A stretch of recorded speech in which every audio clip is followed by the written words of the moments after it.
The sound of the heart monitor stopped suddenly, and the silence that followed seemed to scream inside me. That sharp, continuous tone marked the end of a man's life who, just moments earlier, was still breathing.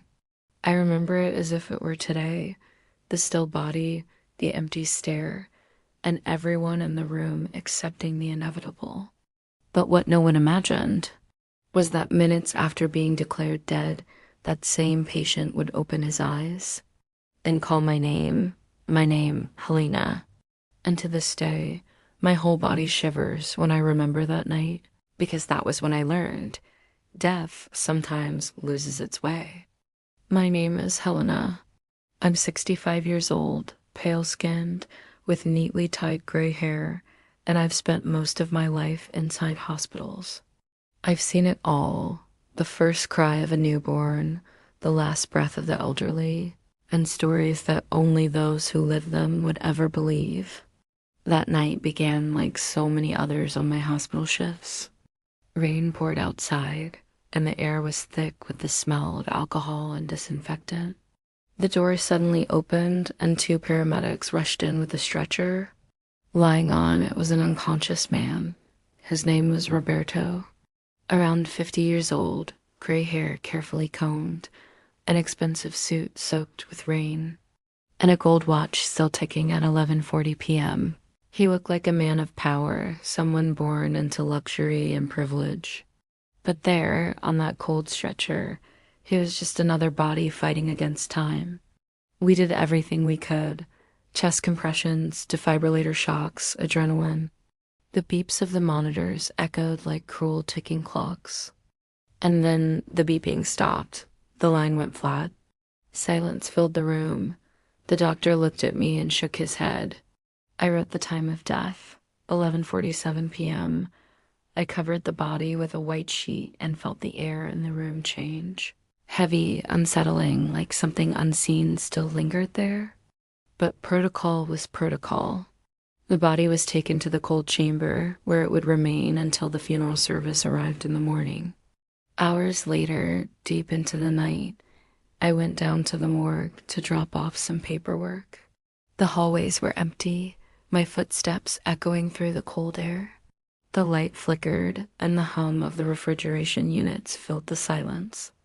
I set the clipboard down and, out of habit or maybe curiosity, glanced toward the steel drawers. That's when I heard it. A faint sound, almost like a whisper. A light tapping from inside one of the drawers. I froze, thinking it was my imagination. Then came another sound, louder. Fingernails. Scratching metal. My blood ran cold. The sound came from the drawer where Roberto had been placed. My hand shook as I stepped closer. I touched the handle, hesitated. Part of me wanted to run, but another part needed to see. Slowly, I pulled.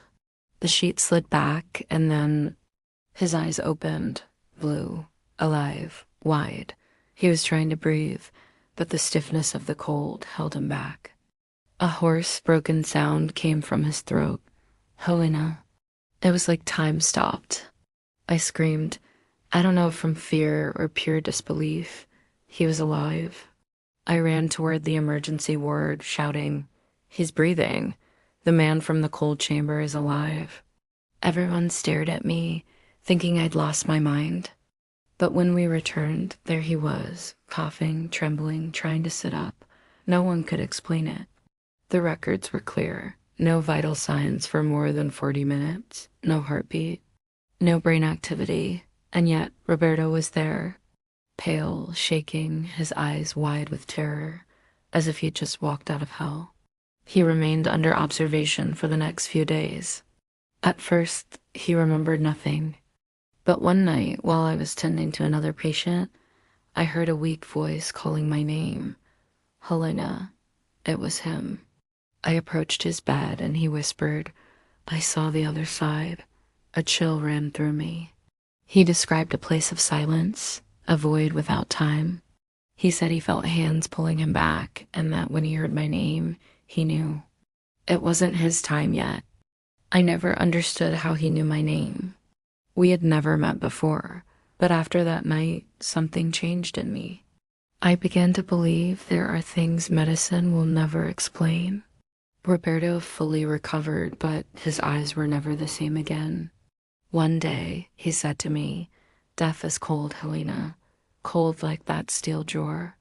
But sometimes she only touches you," and walks away. Even now, when I close my eyes, I still hear that sound, fingernails scraping metal, and I can't help but wonder, how many people have been taken before their time? How many souls are still trapped between two worlds? And if you've made it this far, tell me, do you believe someone can come back from death? Write in the comments what you'd do if you woke up inside a cold chamber. Share this video with someone who doubts that life can defy the impossible.